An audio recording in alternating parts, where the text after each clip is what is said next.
ऐसा लग रहा होगा रजिस्ट्रेशन तो लगेगा तैयारी तो करनी पड़ेगी। इसमें तो कभी लगे कई जगह ऐसे आएंगे 15-15 सूत्रपात ये वो ऐसे ऐसे चीज़ें आ जाएंगी समास में।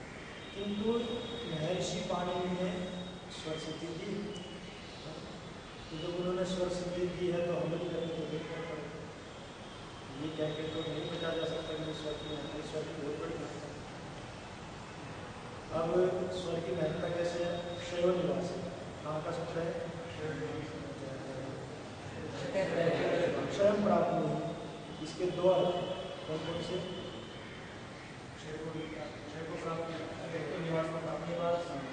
और एक शपथ है और एक आशीर्वाद। शपथ श्राप कैसे है कि भाई कोई दुष्ट काम किया कि तेरे को 3 करोड़ हो गया, तो एक तो ये हो गया, क्षय करोड़ हो गया। और दूसरा विलास हो गया कि आपको घर मिल जाए। अंतर कितना हो गया? केवल आद्युदात और अंतुदात। मेहनत करेंगे तो ये ज़्यादा बड़ा कार्य है, 3-4 महीनों में ऐसे मिलकर के स्वर हो, और नहीं करेंगे तो आगे जैसे अभी तक आवश्यकता करने के बावजूद ये काम का श्रद्धा का फल। अब तेसाम पाही श्रुति, तेसाम तेसाम तेसाम इसको कैसे बताएं? तेसाम तेसाम तेसाम तान पाही, तो तेसाम पाही तान उपरोक्तान सोमान पाही, पाही नाम क्रिया, ये आदेश के पाठ होगा। किस सूत्र से होगा?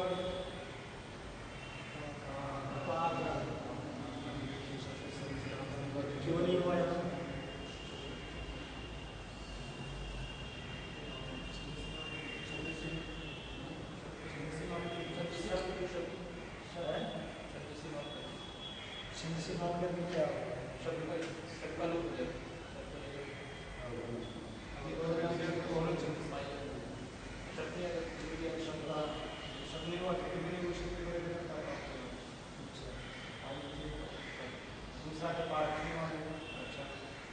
रक्षा करो या पियो, तो दोनों में कम पड़ेगा।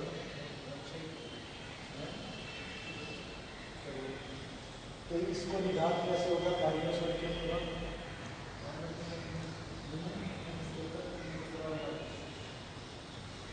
और ये विश्वनुदान का संतुदान तीन हुआ, या आदिदान कैसे थे सम?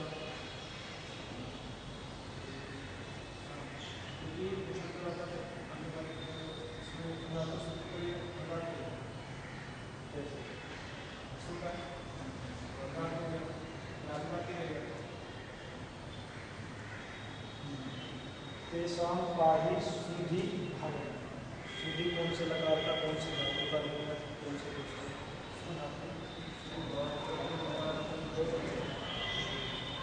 कैसे हो गया?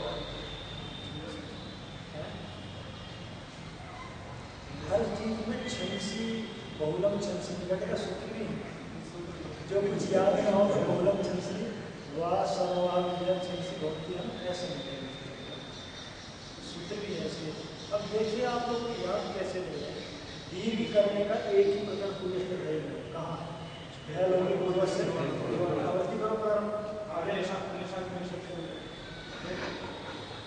तो दिमाग कैसे घटाना है कि महर्षि पाणिनि ने जो अष्टाध्यायी क्रम से पढ़ते हैं उनके लिए तो इतनी सुविधा दी हुई है, पूरे प्रकरण बने हुए हैं। कहाँ करना है? बुद्धि के पीछे सूत्र, दिमाग नहीं जाना चाहिए। दीर्घ का कहा है? अष्टाध्यायी अगर भूल भी जाओ तो दीर्घ याद है, तो उसको छोड़ेंगे नहीं जो ऐसा और ये कैसे बनेगा? जल्दी बनाए तो बनाया कितने क्या सिद्धि है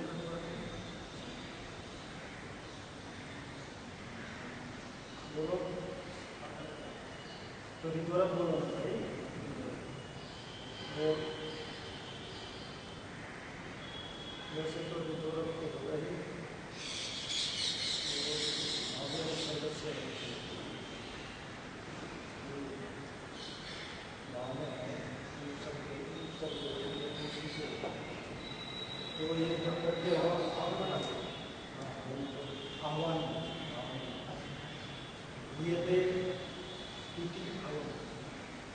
आह्वानम ये करने का तो हवम नाम आह्वान, हम जो आपको पुकार रहे हैं उसको क्या करवा तो बताइए कैसे बताइए कैसे बताइए क्या करना ये ब्राह्मण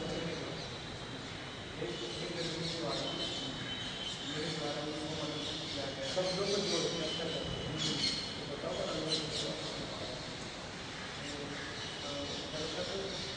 वायु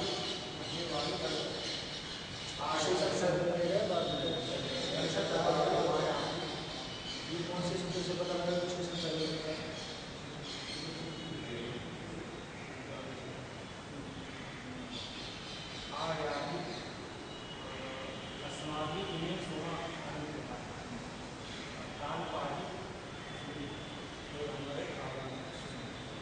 तो इसमें दो देवता, अब हम देवता क्या होते हैं, दो देवता है वायु और सूर्य।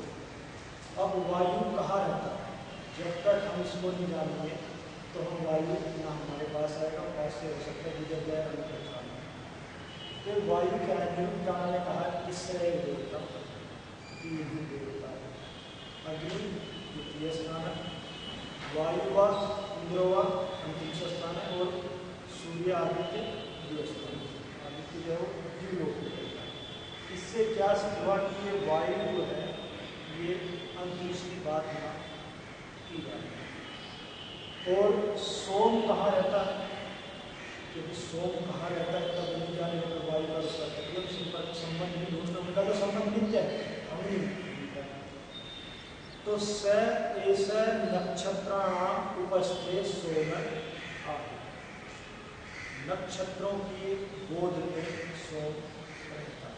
नक्षत्र कहाँ है, दूसरा सोम जो है शंकर ब्राह्मण के अनुसार जो आदित्य लोक है उसके इसमें आज सोम लोक से आहुति जो सूर्य को जो निरंतर उठाई हुई है उसका संबंध सोम से ही, इसी का एक नाम आपत्ति है।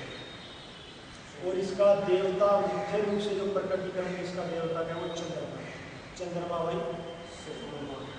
तो मैं करता हूँ क्योंकि ये संबंध की बात है, जानना जरूरी है। पहली वार्ता क्या है, वायु और सूर्य। वायु निरुक्तकार के अनुसार अंतरिक्ष में, और सोम जो है उसका नाम स्थूल जो उसका पदार्थ है, जैसे आग्नेय पदार्थ का स्थूल पदार्थ है वो सूर्य जो दिखाई देता है, किंतु उसका सूक्ष्म प्रमाण हो जाता है। इसी प्रकार जो सोम का स्थूल रूप है जो हमारा जिससे सीधा संपर्क प्रतीत होता है वो चंद्रमा, किंतु इसका जो मूल तत्व है वो सूर्य में निरंतर आहुति है। सूर्य में निरंतर आहुति देने से ही, सोम की आहुति बढ़ने से ही यहाँ निरंतर प्रकाश आ रहा है, उसी का नाम आप मंत्र है। अपाम रसम उद्वयसम सूर्य संतम समाहितम, अपाम रस से यो रस तम वो विरामी उत्तम। महर्षि दयानंद की व्याख्या है, यजुर्वेद की संभावना की तो अपाम रसम, सूर्य में क्या हुआ है ये मंत्र इस बात को बता रहा है। अपाम रसम, अपाम रसम, रसम नाम सार, आप तत्व का एक सार है। सूर्य संतम समाहितम, सूर्य संतम समाहितम, सम्यक असमता धृतम, सूर्य में वो भरा हुआ। अपाम रस से रस, एक घटना होती है कि रस का रस बनता है, अर्थात सूर्य में जो घटना हो रही है वो जो रस भरा हुआ था वो जलता है, वो रस का फिर एक रस बनता है, तब वो वही सूर्य रस के रूप में बना है, उसी का नाम आप है, और एक भाषा में उसी का नाम सोम। किंतु ऐसा होते कि वायु से हम क्या करें, तब थोड़ा तो कुछ पता लगा इसलिए साहित्य कि सोम एक पदार्थ है और सोम के लगभग 1.25 स्वर ब्राह्मण ग्रंथ हैं। सोम अग्नि के भी लगभग इतने और वायु के इतने तो नहीं है पर पर्याप्त है 70-80। तो उसमें वो रस यहाँ आ रहा है। तो इसमें कहना क्या चाह रहा है महर्षि दयानंद का भाष्य है।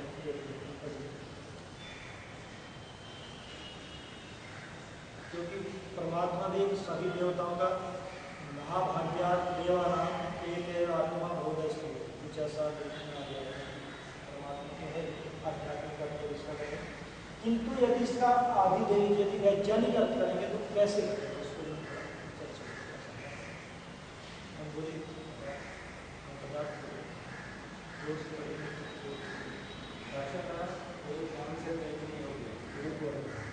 दर्शत इसका देवता क्या माना महर्षि ने पहले बोले परमात्मा माना गया।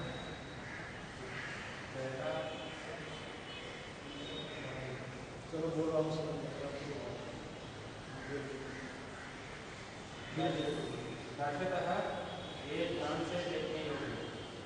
दर्शत हे ज्ञान से देखने वायु अनंत बलयुक्त सबके प्राण रूप अंतर्यामी परमेश्वर। अब इन दो शब्दों का क्या हुआ महर्षि ने क्या किया दर्शक और वायु का क्या किया ज्ञान से देखने योग्य अनंत बल गुण युक्त परमेश्वर। इससे क्या सिद्ध हुआ कि वायु का यहाँ क्या है उनकी बात गच्छति तो वैसे तो नहीं घटेगा जानाति बहुत सारी चीज़ों को जानाति जापयति व पदार्थ तत्वानी थी जो जानता है बताता भी पदार्थों को तत्वों को वो वायु नाम परमेश्वर। और वो परमेश्वर कैसा है ज्ञान से देखते। ये बात ध्यान दें कि परमात्मा बिना ज्ञान के और ज्ञान किससे होता है परमात्मा ने अपना ज्ञान किसमें दिया हुआ इसका मतलब वेद को पढ़ के ही ठीक से परमात्मा को जाना सदरूप अनुभव और आगे चलिए। आप हमारे हृदय में आया प्रकाशित आप हमारे हृदय में प्रकाशित है। तीसरी बात क्या हुई कि हे अनंत गुण बलयुक्त दर्शन के योग्य परमात्मा आप हमारे हृदय में प्रकाशित लीजिए मतलब हुई। तो इससे क्या सिद्ध परमात्मा कभी प्रकाशित होगा तो कहाँ होगा इसका मतलब परमात्मा का भी प्रकाश हमें अनुभव होगा और वो कहाँ होगा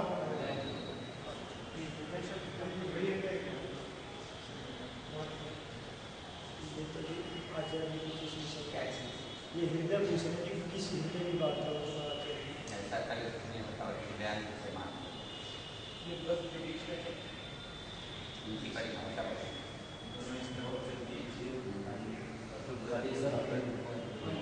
तो ये तो कोई वस्तु परक होगा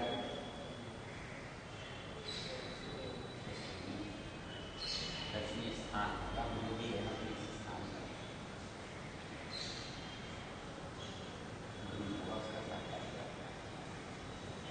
और ऐसा है कि ऐसे स्थान है कि नहीं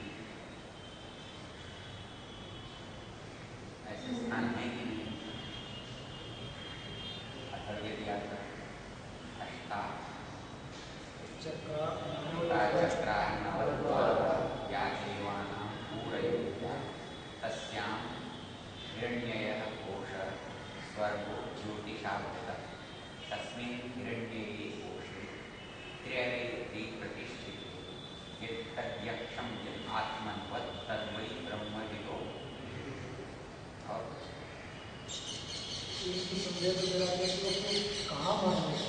महान माने ऋषि कहते हैं यहाँ उपनिषद कहता है यहाँ तो दोनों में गड़बड़ कुछ नहीं क्योंकि तंत्र जो है वो यहाँ मशीनरी जो है वो तो ये है और साक्षात्कार की स्थिति आप ये और जीव शरीर में वैसे कहीं भी रह सकता है लेकिन जब आप ध्यान में जाओगे तो ध्यान ध्यान के जो केंद्र बिंदु हैं वहाँ जाना पड़ेगा उसमें।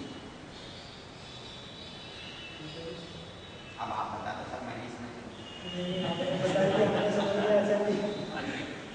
मेरा तो वैसे ही मोटा मोटा काम चलता है। इसमें ये है कि जैसे ध्यान के केंद्र बिंदु है, जो ध्यान करेंगे तो कैसे पता लगेगा कि जीवात्मा कहाँ पर है? देखने वाला कौन है? पता है किसको करता है? पता है किसको करता है? अरे छात्रों को भी करिए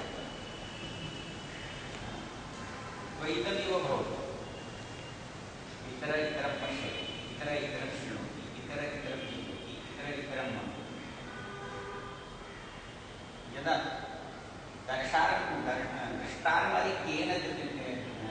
विस्तारम अरे केन जानियात विज्ञातारम अरे केन जानियात, जो स्वयं जानता है उसको कैसे जान सकते हो? जो स्वयं ही जानता है उसको कैसे जानो? द्वैतम, जहां तक जानना और जानने वाली वस्तु और जानने वाला होगा वहां तो आप जानने की बात कर सकते हो। जब वस्तु मिट गई किससे करोगे? दो बातें, एक तो शुरू की जब आप ढूंढने जा रहे हो और जब ढूंढते हुए आप खो गए तो तब आपको क्या याद रहना? जो अद्वैत की स्थिति है, अद्वैत की स्थिति कब आती है? जब द्वैत नष्ट होता है। द्वैत कब नष्ट होता है? जब दृष्टा और दृश्य अलग अलग अनुभव गया। मैं देख रहा हूं, मैं आपको देख रहा हूं। जिस दिन मैं ये भूल जाऊंगा कि मैं आपको देख रहा हूं, केवल दिख रहा है, बस क्या दिख रहा है मुझे नहीं पता, तब उस समय आप कैसे ढूंढोगे कौन देख रहा है, क्या देख रहा है? उस समय वो स्थिति आप अपने को देख ही नहीं सकेंगे क्योंकि आप देखना ही भूल चुके हो। दो बातों को कह रहे हो, एक जो बात आप चाहते हो कि मैं कौन हूँ, कहाँ हूँ, किसको देख रहा हूँ, ये प्रारंभिक स्थिति, और अंतिम स्थिति है कुछ भी नहीं पता, न देखने वाले का पता है नहीं।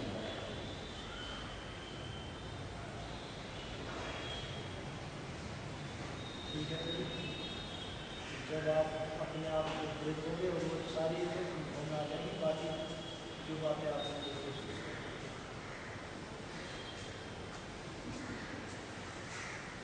तो जैसे मंत्र से सीधा निकल नहीं देता है, मंत्र में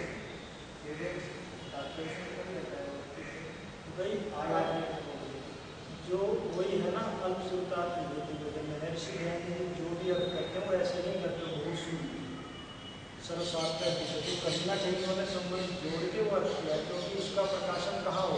अगर इसका जब हम परमात्मा ने तो उसका प्रकाशन कहाँ होगा?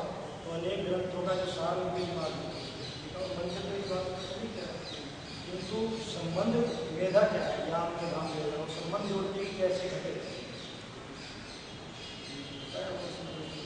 आगे चलिए। जैसे आप हैं जिन्होंने इन्हें इन प्रत्यक्ष संसारी पदार्थों को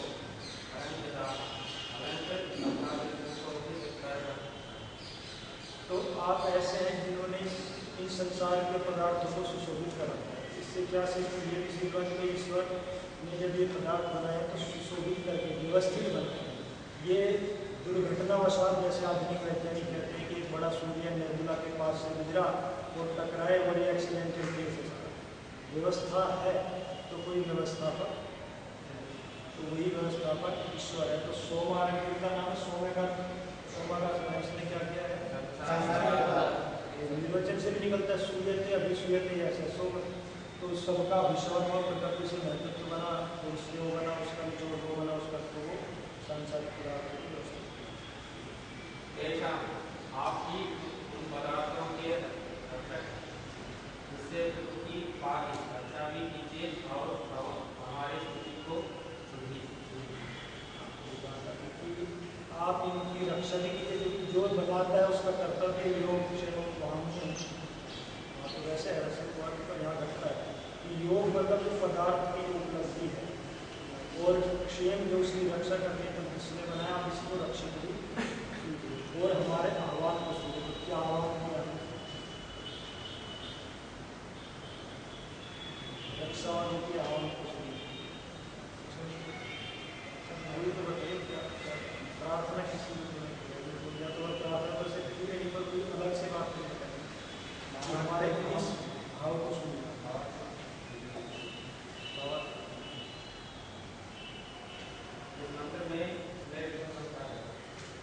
श्लेष अलंकार ये क्या होता है पता है? नहीं पता होगा तो नहीं पता। श्लेष अलंकार क्या है ये बता के बताएं। अलंकार कहीं तो शास्त्रीय में साहित्य मैं बता देता हूँ। श्लेष अलंकार है जहाँ दो चीजें एक शब्द से में दो चिपके हुए जो आपस में वो श्लेष अलंकार है। तो उसमें क्या घटता है? एक दो की उदाहरण की बात समझना चाहिए। तम दिनम दुर्दिनम मन्ये यत्र मित्रावः। तम दिनम दुर्दिनम मन्ये इसका प्रसिद्ध उदाहरण यत्र मित्रावः। मैं उस दिन को दुर्दिन मानता हूँ जिस दिन मित्र ना। तो मित्र के दो अर्थ, मित्र का सूर्य और मित्र का तो वो दिन दुर्दिन है जिस दिन सूर्य नहीं निकलता और वो भी दिन दुर्दिन है मित्र भी मिलेगा तो कोई अशुभ है। तो वो दुर्दिन तो यहाँ श्लेष से क्या चिपका हुआ है? दो चीजें निकलती है मित्र से सूर्य और सूर्य एक दो चीजें श्लेष अलंकार जैसे परमेश्वर के सामर्थ्य से बचे हुए पदार्थ नित्य ही सुशोभित होते हैं वैसे ही जो ईश्वर का रचा हुआ भौतिक वायु है उसकी धारणा से भी सब पदार्थों की रक्षा और शोभा तथा जैसे जीव की प्रेम भक्ति से की हुई स्तुति को सर्वगत ईश्वर प्रतिक्षण सुनता है वैसे ही भौतिक वायु से वायु के निमित्त से भी जीव शब्दों के उच्चारण और श्रवण करने को समर्थ होते हैं। अब दो अर्थ निकल के परमेश्वर भी निकल गए वायु भी निकल सकती। तो भौतिक वायु का प्रयोजन क्या दिया कि वायु ना हो जिनका गला बंद हो जाता है या जो बोल नहीं पाते हैं उनका एक उदान वायु जो है जो कंठ में ही इसका स्थान है और दिमाग का सूचना लाने का टीक लगाने का प्यास लगाने का काम उदान वायु का और वो उदान वायु को जो नियंत्रण कर लेता है तो कंठ ऊपर शुद्ध पिपासा तो उसकी भूख और प्यास की तो दो अर्थ इसके हुए तो भौतिक वायु जो व्यक्ति को व्यवहार करा रही है और वायु चरक ऋषि के अनुसार जितने भी भूकंप आते हैं समुद्र में तूफान आते हैं जितनी भी तोड़ फोड़ होती है ये वायु के कारण है। वायु कुपित हो गई है जैसे व्यक्ति कुपित हो जाता है तो क्या करता है तोड़ फोड़ करता है।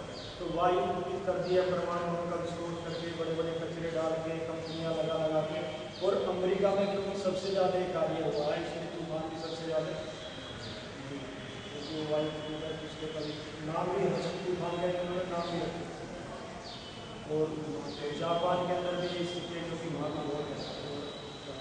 तो जहाँ की वायु कुपित होती है महर्षि चरक के अनुसार वहीं के सारी समस्याएं दिक्कत तूफान कोरोना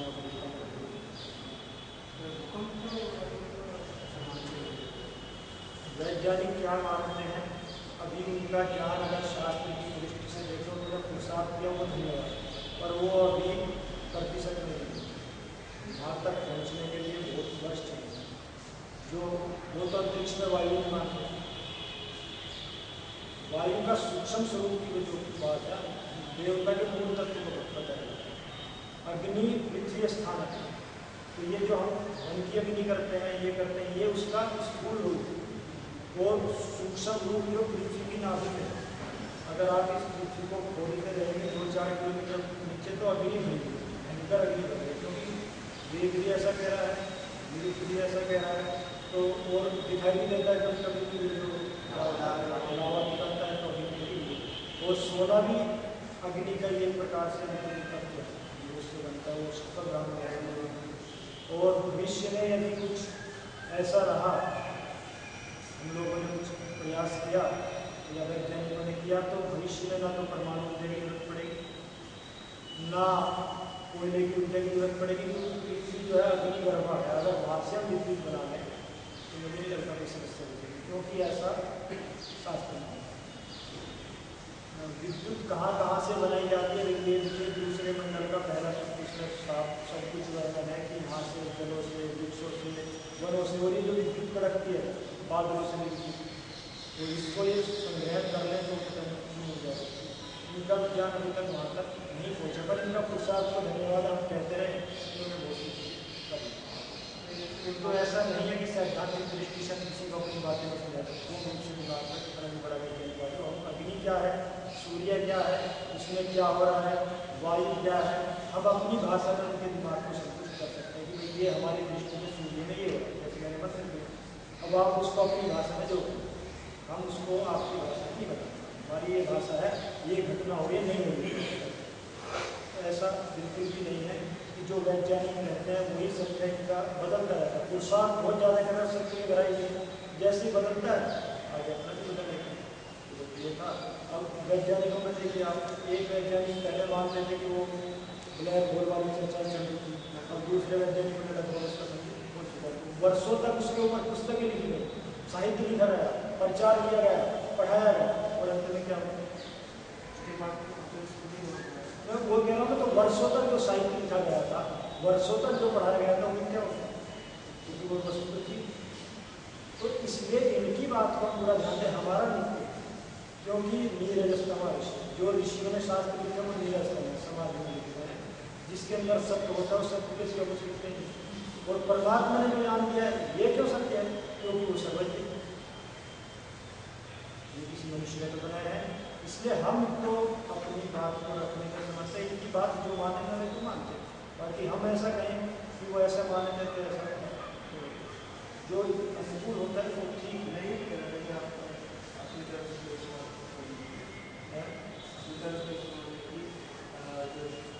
भूकंप आते हैं, ये चरण ऋषि का प्रमाण है हमारे पास कि वायु के कारण 13वां अध्याय देते हैं ना, 13वां अध्याय और सूत्र यहाँ तक मेरे को याद है। वहाँ क्या क्या है, इतनी दूर भी जाने की जरूरत नहीं, क्रिया किसका परिणाम उधर जाओ, तो तुम बताओ क्रिया हो रही है कि नहीं हो रही? आगे से सीधा सही है। देखो इसलिए अनुभवी आचार्य साथ में बैठे हैं तो बात नहीं है, पूछा करो आचार्य से। तो जहाँ जहाँ अब ये बात भी आपको बिल्कुल सुस्पष्ट है कि जहाँ क्रिया हो रही है वहाँ वायु और आग में दो तरह के होते हैं, किंतु जब ऋषि ऐसा कहते हैं तो अब यदि मतभेद आ रहा है ऋषियों की और वैज्ञानिकों की बात हो तो किसकी माने? यद शब्द महातदस्मात् शब्दस्य मैं क्या कहता हूँ, मेरा अपना तरीका है सोचने का, मतलब वो सही है या गलत है उसका झगड़ा नहीं। हमारे शास्त्र जो सोचते हैं वो अतः से चलते हैं और विज्ञान इसी से चलता है। विज्ञान की यात्रा जो सामने है उससे पीछे की हो जाती है और हमारी यात्रा बीज से